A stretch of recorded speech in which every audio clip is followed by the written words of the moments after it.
Yesterday I saw blood and I passed away. Oh, you mean pass out. Pass out یعنی از هوش رفتن. Pass away مردن.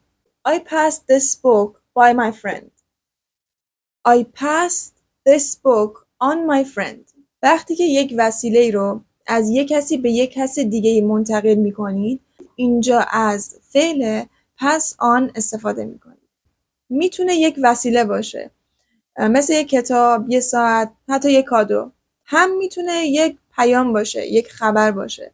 مثلا میرید دم خونه دوستتون کلثوم، اما خودش نیستش، هم اتاقیش هستش و میگید که Can you pass this message on کلثوم؟ میشه این پیغام رو به کلثوم برسونی؟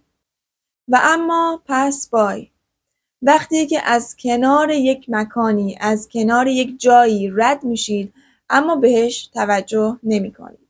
I passed by the store but I didn't notice. از کنار مغازه رد شدم اما اصلا حواسم نبود. اصلا ندیدم اون مغازه رو. They offered me a job in Dubai and that's great. I can't pass over this job offer.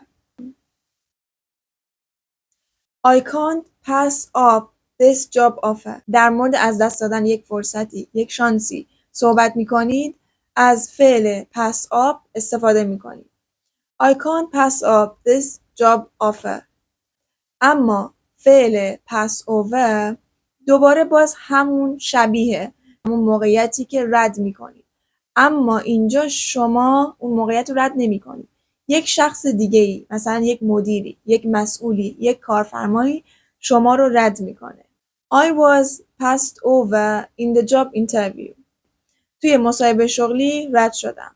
اون مسئول شما رو رد کرده. I was passed over in the job interview.